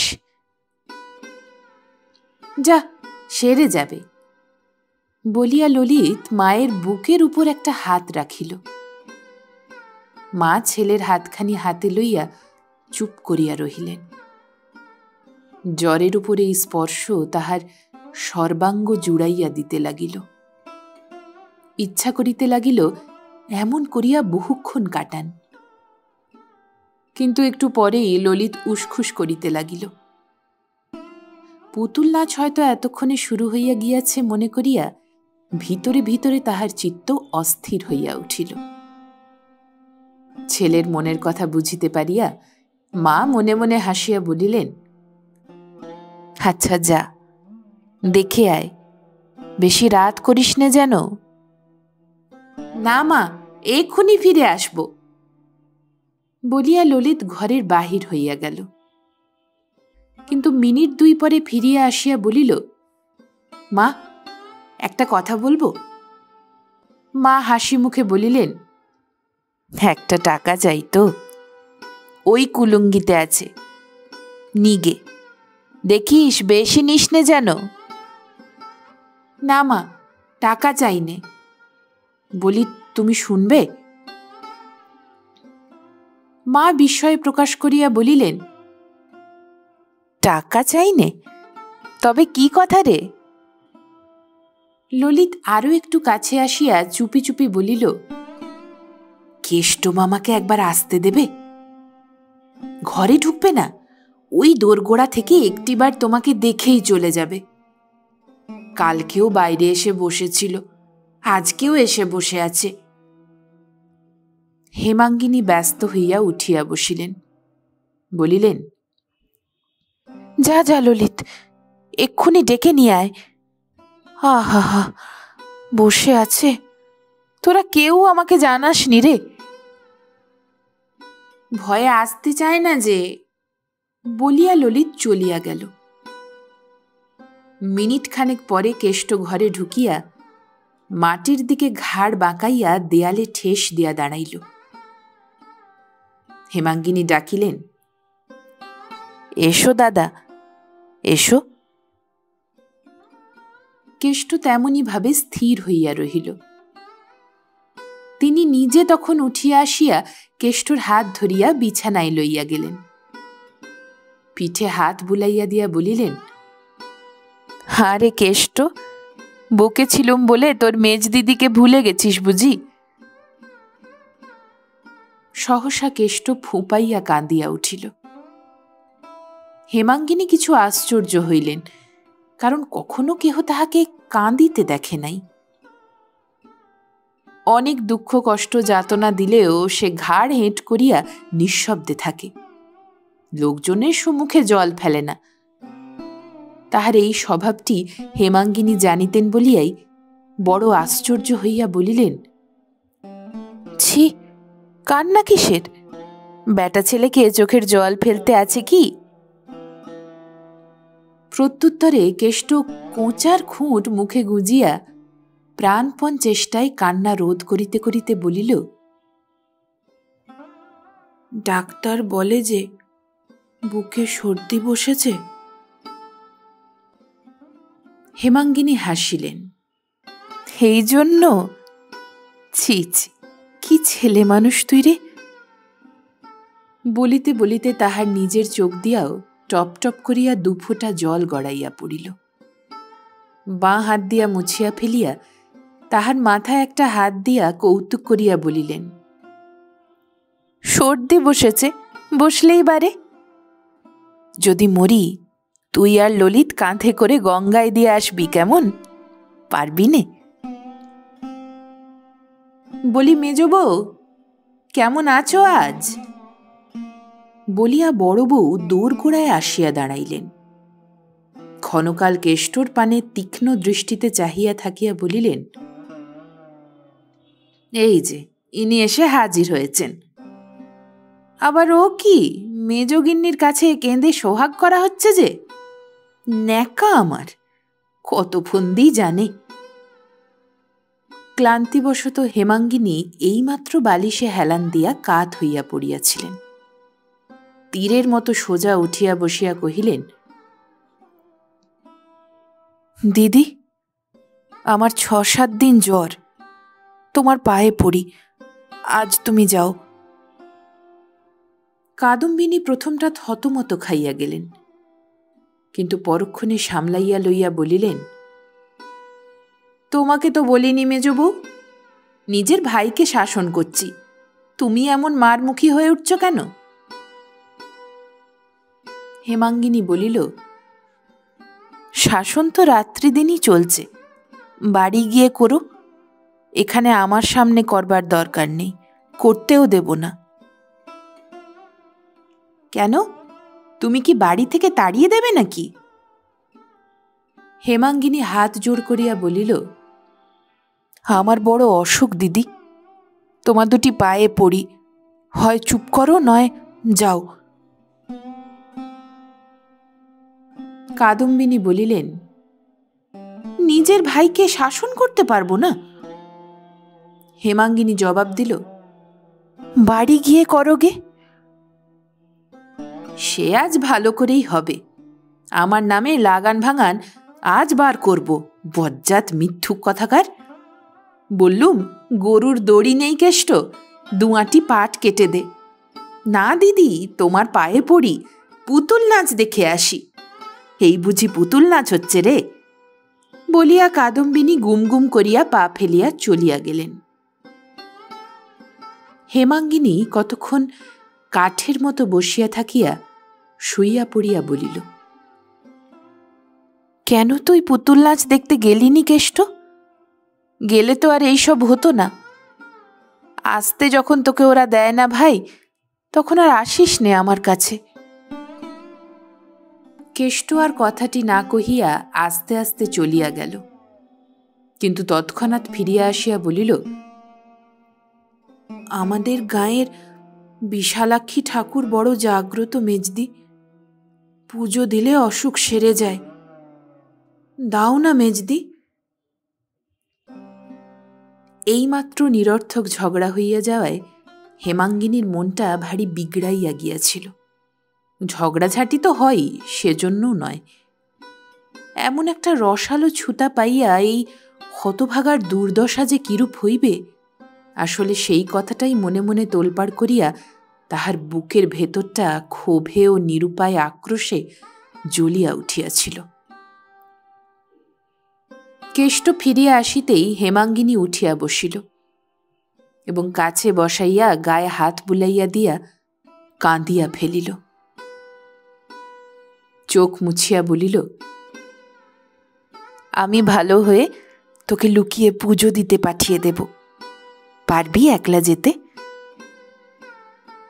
কেষ্ট উৎসাহে 2 চক্ষু বিস্ফারিত করিয়া বলিল, একলা যেতে খুব পারব, তুমি আজকে আমাকে একটা টাকা দিয়ে পাঠিয়ে দাও না মেজদি, আমি কাল সকালেই পুজো দিয়ে তোমাকে প্রসাদ এনে দেব, সে খেলে তখনই অসুখ সেরে যাবে।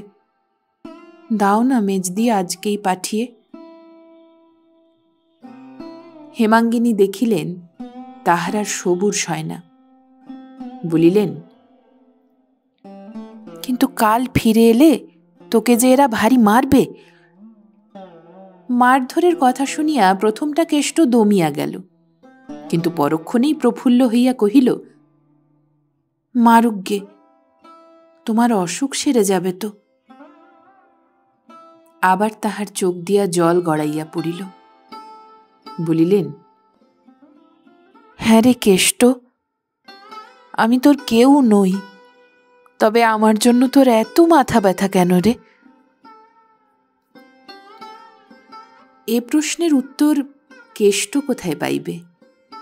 সে কি করিয়া বুঝাইবে তাহার পীড়িত আর্ত হৃদয় দিবারাত্র কাঁদিয়া কাঁদিয়া তাহার মাকে খুঁজিয়া ফিরিতেছে। একটুখানি মুখপানে চাহিয়া থাকিয়া বলিল, তোমার অসুখ যে সারছে না মেজদি, বুকে সর্দি বসেছে যে। হেমাঙ্গিনী আবার একটুখানি হাসিয়া বলিলেন, আমার সর্দি বসেছে তাতে তোর কি? তোর এত ভাবনা হয় কেন? কেষ্ট আশ্চর্য হইয়া বলিল, ভাবনা হবে না মেজদি? বুকে সর্দি বসা যে বড় খারাপ। অসুখ যদি বেড়ে যায় তাহলে? তাহলে তোকে ডেকে পাঠাবো, কিন্তু না ডেকে পাঠালে আর আসিস নে ভাই। কেন মেজদি? হেমাঙ্গিনী দৃঢ়ভাবে মাথা নাড়িয়া বলিলেন, না, তোকে আর আমি এখানে আসতে দেব না। না ডেকে পাঠালেও যদি আসিস তাহলে ভারী রাগ করব। কেষ্ট মুখপানে চাহিয়া সভয়ে জিজ্ঞাসা করিল, তাহলে বলো, কাল সকালে কখন ডেকে পাঠাবে? কাল সকালেই আবার তোর আসা চাই? কেষ্ট অপ্রতিভ হইয়া বলিল, আচ্ছা, সকালে না হয় দুপুরবেলা আসবো না মেজদি? তাহার চোখে মুখে এমনই একটা ব্যাকুল অনুনয় ফুটিয়া উঠিল যে হেমাঙ্গিনী মনে মনে ব্যথা পাইলেন। কিন্তু আর তো তাহার কঠিন না হইলেই নয়। সবাই মিলিয়া এই নিরীহ একান্ত অসহায় বালকের উপর যে নির্যাতন শুরু করিয়াছে, কোনো কারণেই আর তো তাহা বাড়াইয়া দেওয়া চলে না। সে হয়তো সহিতে পারে, মেজদির কাছে আসা যাওয়া করিবার দণ্ড যত গুরুতরই হোক সে হয়তো সহ্য করিতে পিছাইবে না, কিন্তু তাই বলিয়া তিনি নিজে কি করিয়া সহিবেন? হেমাঙ্গিনীর চোখ ফাটিয়া জল আসিতে লাগিল। তথাপি তিনি মুখ ফিরাইয়া রুক্ষস্বরে বলিলেন, বিরক্ত করিস নে কেষ্ট, যা এখান থেকে। ডেকে পাঠালে আসিস, নইলে যখন তখন এসে আমাকে বিরক্ত করিস নে। না, বিরক্ত করিনি তো, বলিয়া ভীত লজ্জিত মুখখানি হেঁট করিয়া তাড়াতাড়ি কেষ্ট উঠিয়া গেল। এইবার হেমাঙ্গিনীর দুই চোখ বাহিয়া প্রস্রবণের মতো জল ঝরিয়া পড়িতে লাগিল। তিনি সুস্পষ্ট দেখিতে লাগিলেন, এই নিরুপায় অনাথ ছেলেটা মা হারাইয়া তাকেই মা বলিয়া আশ্রয় করিতেছে। তাহারই আঁচলের অল্প একটুখানি মাথায় টানিয়া লইবার জন্য কাঙালের মতো কি করিয়াই না বেড়াইতেছে।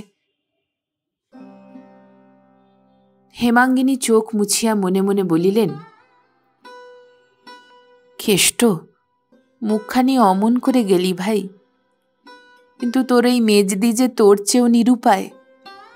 তোকে জোর করে বুকে টেনে আনবে সে ক্ষমতা যে তার নেই ভাই। উমা আসিয়া কহিল, মা, কাল কেষ্ট মামা তাগাদায় না গিয়ে তোমার কাছে এসে বসেছিল বলে জ্যাঠামশাই এমন মার মারলেন যে নাক দিয়ে। হেমাঙ্গিনী ধমকাইয়া উঠিলেন, আচ্ছা, হয়েছে হয়েছে, যা তুই এখান থেকে। অকস্মাৎ ধমখানি খাইয়া উমা চমকাইয়া উঠিল, আর কোনো কথা না কহিয়া ধীরে ধীরে চলিয়া যাইতেছিল। মা ডাকিয়া বলিলেন, শোন রে, নাক দিয়ে কি খুব রক্ত পড়েছিল? উমা ফিরিয়া দাঁড়াইয়া কহিল, না, খুব নয়, একটুখানি। আচ্ছা, তুই যা। উমা কবাডির কাছে আসিয়াই বলিয়া উঠিল, মা, এই যে কেষ্ট মামা দাঁড়িয়ে রয়েছে। কেষ্ট শুনিতে পাইল। বোধ করি ইহাকে অভ্যর্থনা মনে করিয়া মুখ বাড়াইয়া সলজ্জ হাসি হাসিয়া কহিল, কেমন আছো মেজদি?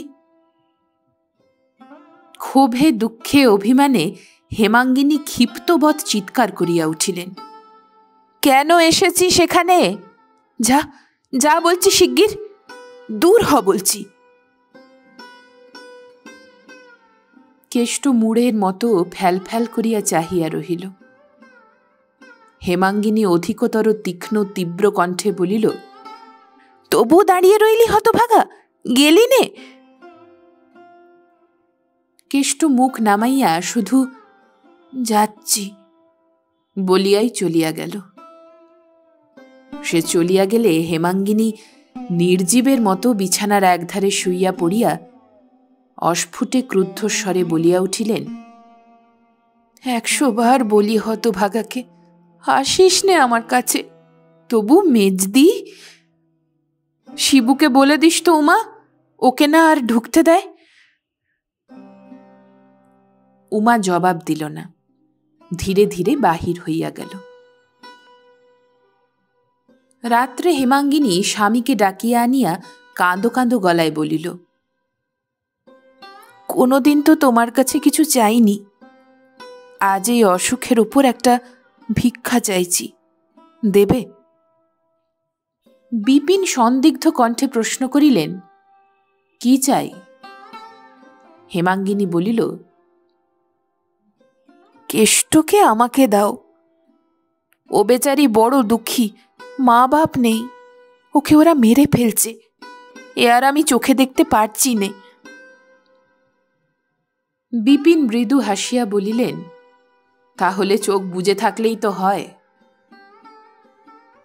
স্বামীর এই নিষ্ঠুর বিদ্রূপ হেমাঙ্গিনীকে শুল দিয়া বিঁধিল। অন্য কোনো অবস্থায় সেই ইহা সহিতে পারিত না, কিন্তু আজ নাকি তাহার দুঃখে প্রাণ বাহির হইতেছিল। তাই সহ্য করিয়া লইয়া হাত জোড় করিয়া বলিল, তোমার দিব্যি করে বলছি, ওকে আমি পেটের ছেলের মতো ভালোবেসেছি। দাও আমাকে, মানুষ করি, খাওয়াই পড়াই, তারপরে যা ইচ্ছে হয় তোমাদের তাই করো। বড় হলে আমি একটি কথাও কব না।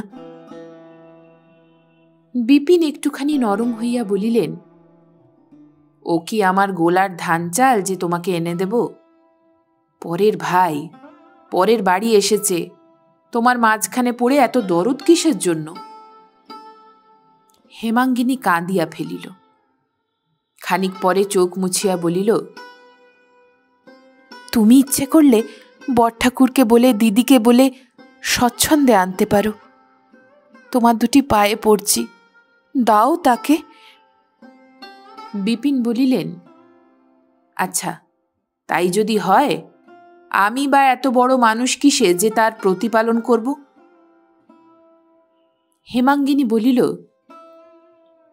তুমি আগে আমার একটা তুচ্ছ কথাও ঠেলতে না। এখন কি অপরাধ করেছি যে যখন তখন এমন করে জানাচ্ছি, বলছি? সত্যি আমার প্রাণ বার হয়ে যাচ্ছে, তবু এই সামান্য কথাটা রাখতে চাইছো না? সে দুর্ভাগা বলে কি তোমরা সকলে মিলে তাকে মেরে ফেলবে? আমি তাকে আমার কাছে আসতে বলবো, দেখি ওরা কি করে। বিপিন এবার রুষ্ট হইলেন, বলিলেন, আমি খাওয়াতে পারবো না। হেমাঙ্গিনী কহিল, আমি পারবো। আমি কি বাড়ির কেউ নই যে নিজের ছেলেকে খাওয়াতে পারবো না? আমি কালই তাকে আমার কাছে এনে রাখবো। দিদি জোর করেন তো আমি তাকে থানায় দারোগার কাছে পাঠিয়ে দেব।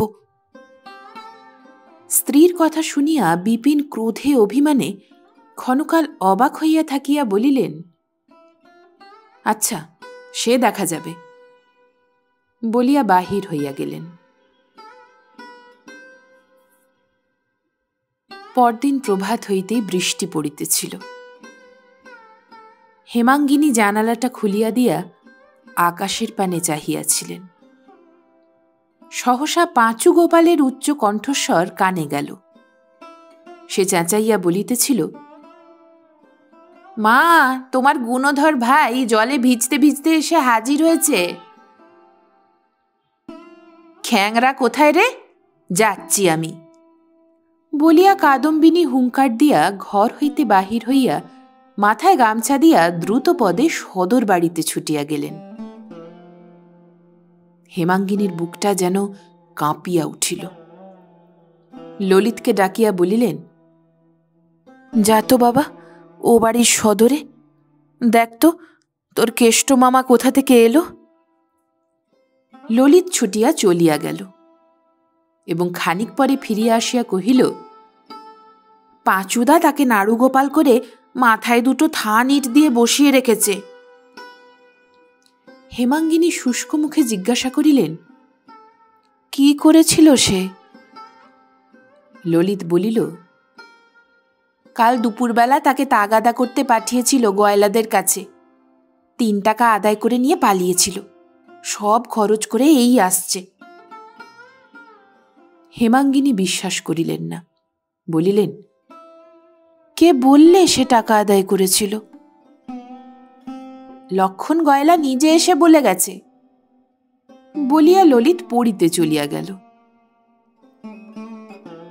ঘণ্টা 2-3 আর কোনো গোলযোগ শোনা গেল না। বেলা 10টার সময় রাঁধুনি খানকতক রুটি দিয়া গিয়াছিল। হেমাঙ্গিনী বসিবার উদ্যোগ করিতেছিলেন। এমনই সময় তাহারই ঘরের বাহিরে কুরুক্ষেত্র বাঁধিয়া গেল। বড়গিন্নির পশ্চাতে পাঁচুগোপাল কেষ্টর কান ধরিয়া হিড়হিড় করিয়া টানিয়া আনিতেছে। সঙ্গে বড় কর্তাও আছেন।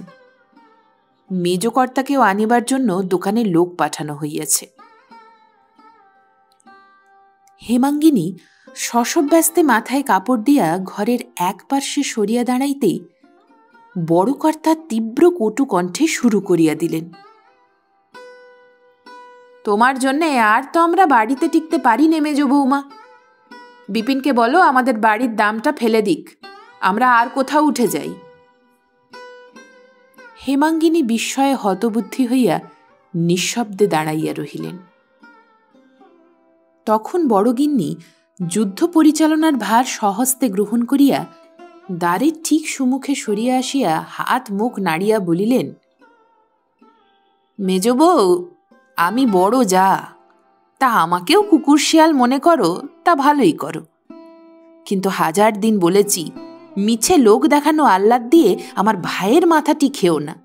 কেমন এখন ঘটল তো? ওগো, 2 দিন সোহাগ করা সহজ, কিন্তু চিরকালের ভারটি তো তুমি নেবে না, সে তো আমাকেই সইতে হবে। ইহা যে কটূক্তি এবং আক্রমণ তাহাই শুধু হেমাঙ্গিনী বুঝিল, আর কিছু নয়। মৃদু কণ্ঠে জিজ্ঞাসা করিলেন, কি হয়েছে? কাদম্বিনী আরো বেশি হাত মুখ নাড়িয়া কহিলেন, বেশ হয়েছে, খুব চমৎকার হয়েছে। তোমার শেখানোর গুণে আদাই টাকা চুরি করতে শিখেছে। আরো 2 দিন কাছে ডেকে আরো 2টো শলা পরামর্শ দাও, তাহলে সিন্দুক ভাঙতে সিঁধ কাটতেও শিখবে। একে হেমাঙ্গিনী পীড়িত, তাহার উপর এই কদর্য বিদ্রূপ ও মিথ্যা অভিযোগ। আজ সে জ্ঞান হারাইল। ইতিপূর্বে কখনোই কোনো কারণে ভাসুরের সম্মুখে কথা কহে নাই, কিন্তু আজ আর থাকিতে পারিল না। মৃদু কণ্ঠে কহিল, আমি কি তাকে চুরি ডাকাতি করতে শিখিয়ে দিয়েছি দিদি? কাদম্বিনী স্বচ্ছন্দে বলিলেন, কেমন করে জানব কি তুমি শিখিয়ে দিয়েছ না দিয়েছ? এ স্বভাব তার তো আগে ছিল না, এখনই বা হলো কেন? এত লুকোচুরির কথাবার্তাই বা কি তোমাদের, আর এত আহ্লাদ দেওয়াই বা কি জন্য? কতদিনের পুঞ্জীভূত আবদ্ধ বিদ্বেষ রাশি যে এই একটু পথ পাইয়া বাহির হইয়া আসিল, তাহা যিনি সব দেখেন তিনি দেখিতে পাইলেন। মুহূর্তকালের জন্য হেমাঙ্গিনী হতজ্ঞানের মতো স্তম্ভিত হইয়া রহিল। এমন নিষ্ঠুর আঘাত, এত বড় নির্লজ্জ অপমান মানুষ মানুষকে যে করিতে পারে, ইহা যেন তাহার মাথায় প্রবেশ করিল না। কিন্তু ওই মুহূর্তকালের জন্য। পরক্ষণেই সে মর্মান্তিক আহত সিংহীর মতো 2 চোখে আগুন জ্বালিয়া বাহির হইয়া আসিল। ভাসুরকে সুমুখে দেখিয়া মাথায় কাপড় আরো একটু টানিয়া দিল, কিন্তু রাগ সামলাইতে পারিল না। বড় যাকে সম্বোধন করিয়া মৃদু অথচ কঠোর স্বরে বলিল, তুমি এত বড় চামার যে তোমার সঙ্গে কথা কইতেও আমার ঘৃণা বোধ হয়। তুমি এত বড় বেহায়া মেয়ে মানুষ যে ওই ছোঁড়াটাকে ভাই বলে পরিচয় দিচ্ছ। মানুষ জানোয়ার পুষলে তাকেও পেট ভরে খেতে দেয়, কিন্তু ওই হতভাগাটাকে দিয়ে যত রকমের ছোট কাজ করিয়ে নিয়েও তোমরা আজ পর্যন্ত 1 দিন পেট ভরে খেতে দাও না। আমি না থাকলে এতদিনও না খেতে পেয়েই মরে যেত। ও পেটের জ্বালায় শুধু ছুটে আসে আমার কাছে, সোহাগ আহ্লাদ করতে আসে না। বড় যা বলিলেন, আমরা খেতে দিই নে, শুধু খাটিয়ে নি, আর তুমি ওকে খেতে দিয়ে বাঁচিয়ে রেখেছ? হেমাঙ্গিনী জবাব দিল, ঠিক তাই। আজ পর্যন্ত কখনো ওকে দুবেলা তোমরা খেতে দাওনি, কেবল মারধর করেছ, আর যত পেরেছ খাটিয়ে নিয়েছ। তোমার ভয়ে আমি 1000 দিন ওকে আসতে বারণ করেছি, কিন্তু খিদে বরদাস্ত করতে পারে না, আর আমার কাছে পেট ভরে দুটো খেতে পায় বলেই ছুটে ছুটে আসে। চুরি ডাকাতির পরামর্শ নিতে আসে না, কিন্তু তোমরা এত বড় হিংসুক যে তাও চোখে দেখতে পারো না। এইবার ভাসুর জবাব দিলেন।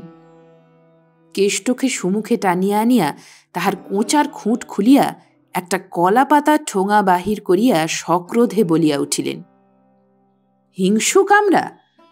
কেন যে ওরে ভালো চোখে দেখতে পারি না তা তুমি নিজের চোখে দেখো।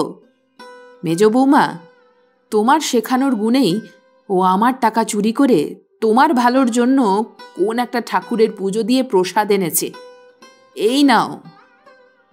বলিয়া তিনি গোটা 2 সন্দেশ ও ফুল বেলপাতা ঠোঙার ভিতর হইতে বাহির করিয়া দেখাইলেন। কাদম্বিনী চোখ কপালে তুলিয়া বলিলেন, মা গো, কি মিটমিটে শয়তান, কি ধরিবার ছেলে! বেশ তো মেজবউ, এখন তুমি বলো না, কি মতলবে ও চুরি করেছে? ও কি আমার ভালোর জন্য? হেমাঙ্গিনী ক্রোধে জ্ঞান হারাইল। একে তাহার অসুস্থ শরীর, তাহাতে এই সমস্ত মিথ্যা অভিযোগ। সে দ্রুত পদে কেষ্টর সম্মুখীন হইয়া তাহার 2 গালে সশব্দে চড় কষাইয়া দিল। বদমাইশ, চোর! আমি তোকে চুরি করতে শিখিয়ে দিয়েছি? কতদিন তোকে আমার বাড়ি ঢুকতে বারণ করেছি, কতবার তোকে তাড়িয়ে দিয়েছি। আমার নিশ্চয়ই বোধ হচ্ছে তুই চুরির মতলবেই যখন তখন এসে উঁকি মেরে দেখতিস। ইতিপূর্বেই বাড়ির সকলে আসিয়া উপস্থিত হইয়াছিল। শিবু কহিল, আমি নিজের চোখে দেখেছি মা, পরশু রাতে ও তোমার ঘরের সুমুখে আঁধারে দাঁড়িয়েছিল, আমাকে দেখেই ছুটে পালিয়ে গেল। আমি এসে না পড়লে নিশ্চয়ই তোমার ঘরে ঢুকে চুরি করত। পাঁচু গোপাল বলিল, জানে মেজ খুড়িমার অসুখ শরীর, সন্ধ্যা হলেই ঘুমিয়ে পড়েন, ও কি কম চালাক? মেজ বউয়ের কেষ্টর প্রতি আজকের ব্যবহারে কাদম্বিনী যেরূপ প্রসন্ন হইলেন, এই 16 বৎসরের মধ্যে কখনো এরূপ হন নাই। অত্যন্ত খুশি হইয়া কহিলেন, ভিজে বেড়াল, কেমন করে জানবো মেজ বউ তুমি ওকে বাড়ি ঢুকতে বারণ করেছ? ও বলে বেড়ায় মেজদি আমাকে মায়ের চেয়ে ভালোবাসে। ঠোঙা শুদ্ধ নির্মাল্য টান মারিয়া ফেলিয়া দিয়া বলিলেন, টাকা 3টে চুরি করে কোথা থেকে 2টো ফুল টুল কুড়িয়ে এনেছে। বাড়ি লইয়া গিয়া বড় কর্তা চোরের শাস্তি শুরু করিলেন। সে কি নির্দয় প্রহার! কেষ্ট কথাও কহে না, কাঁদেও না। এদিকে মারিলে ওদিকে মুখ ফিরায়, ওদিকে মারিলে এদিকে। ভারী গাড়ি শুদ্ধ গরু কাদায় পড়িয়া যেমন করিয়া মার খায়, তেমনি করিয়া কেষ্ট নিঃশব্দে মার খাইল। এমনকি কাদম্বিনী পর্যন্ত স্বীকার করিলেন, হাঁ, মার খাইতে শিখিয়াছিল বটে। কিন্তু ভগবান জানেন, এখানে আসার পূর্বে নিরীহ স্বভাবের গুণে কখনো কেহ তাহার গায়ে হাত তুলে নাই। হেমাঙ্গিনী নিজের ঘরের ভিতর সমস্ত জানালা বন্ধ করিয়া দিয়া কাঠের মূর্তির মতো বসিয়াছিলেন। উমা মার দেখিতে গিয়াছিল, ফিরিয়া আসিয়া কহিল, জ্যাঠাইমা বললেন কেষ্ট মামা বড় হলে ডাকাত হবে, ওদের গায়ে কি ঠাকুর আছে? উমা! মায়ের অশ্রুবিকৃত ভগ্ন কণ্ঠস্বরে উমা চমকাইয়া উঠিল। কাছে আসিয়া ভয়ে ভয়ে জিজ্ঞাসা করিল, কেন মা, হ্যাঁ রে, এখনো কি তাকে সবাই মিলে মারছে? বলিয়াই তিনি মেঝের উপর উপুড় হইয়া পড়িয়া কাঁদিয়া উঠিলেন। মায়ের কান্না দেখিয়া উমাও কাঁদিয়া ফেলিল। তারপর কাছে বসিয়া নিজের আঁচল দিয়া জননীর চোখ মুছাইয়া দিতে দিতে বলিল, পেশন্নর মা কেষ্ট মামাকে বাইরে টেনে নিয়ে গেছে। হেমাঙ্গিনী আর কথা কহিলেন না, সেইখানে তেমন করিয়াই পড়িয়া রহিলেন। বেলা 2-3টার সময় সহসা কম্প দিয়া ভয়ানক জ্বর আসিল। আজ অনেক দিন পর পথ্য করিতে বসিয়াছিলেন, সে খাবার তখনও একধারে পড়িয়া শুকাইতে লাগিল।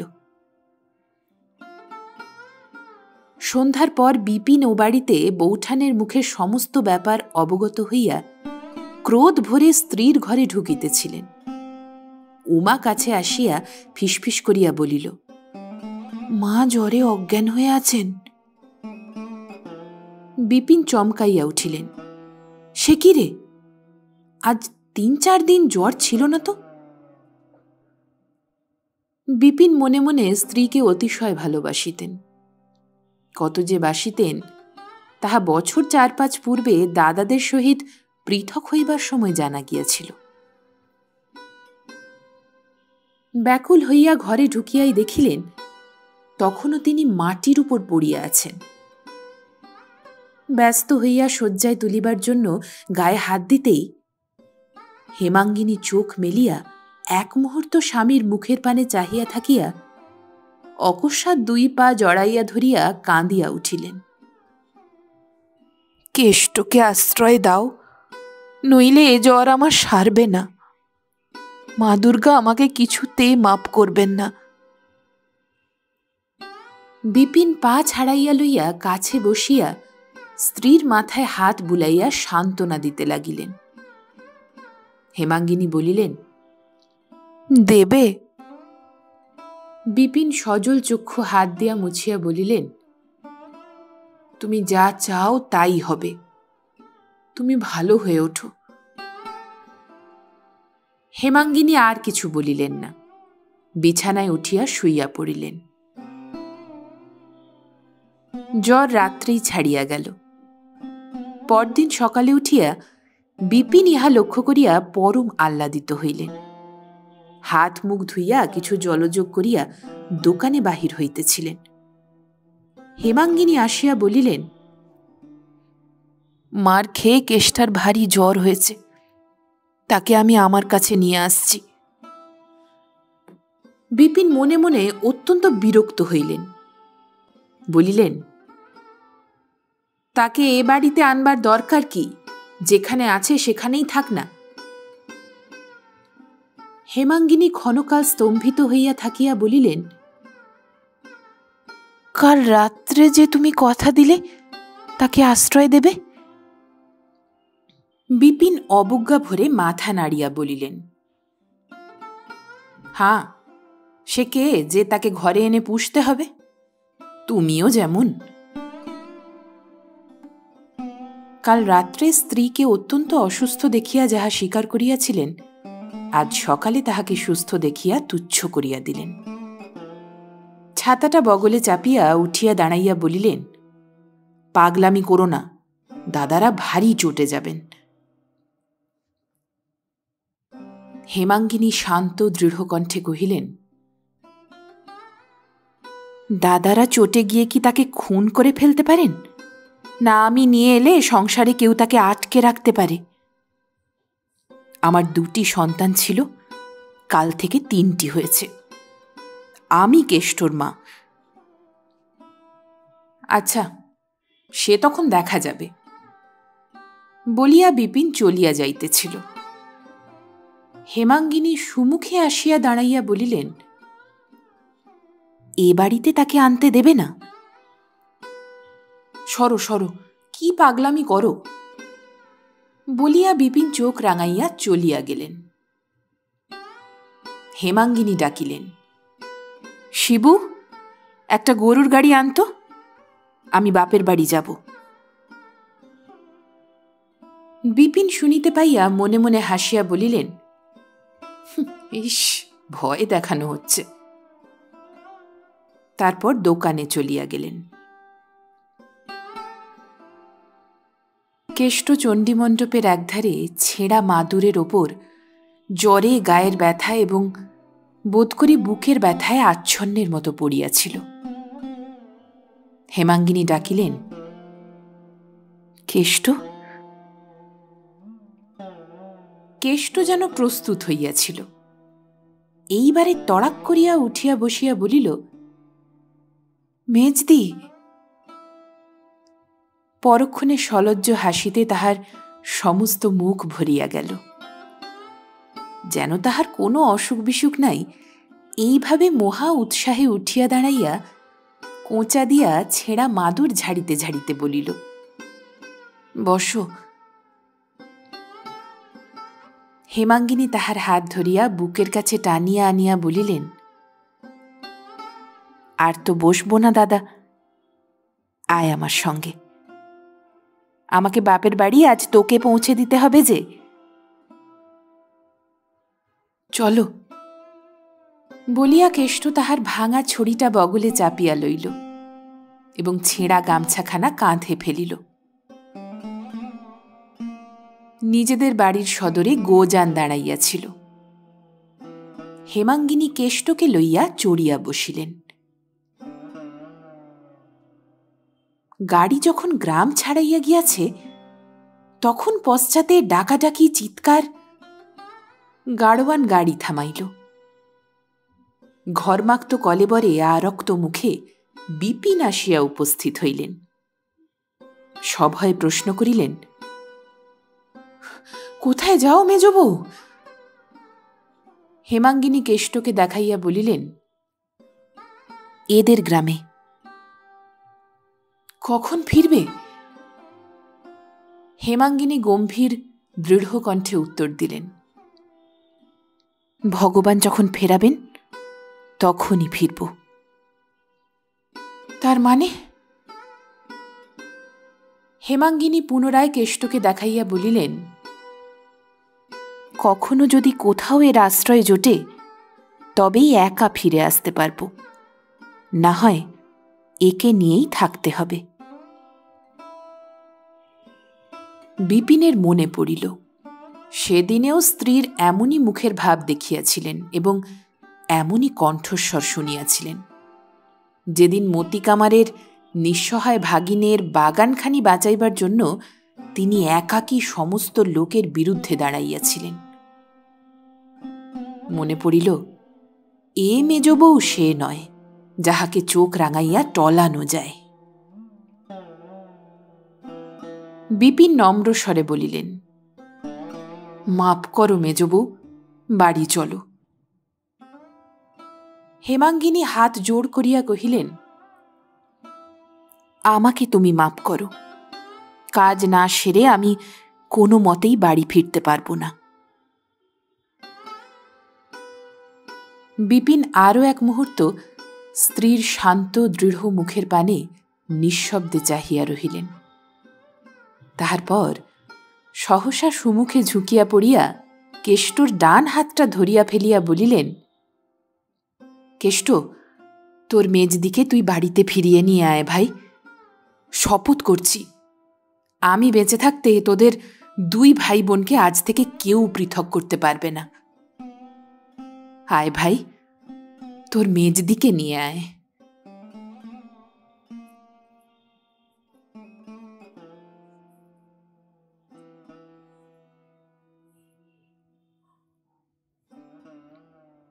আপনারা শুনছিলেন লেখক শরৎচন্দ্র চট্টোপাধ্যায়ের কলমে গল্প মেজ দিদি। পরবর্তী গল্পের জন্য শুনতে থাকুন গল্প একান্তে।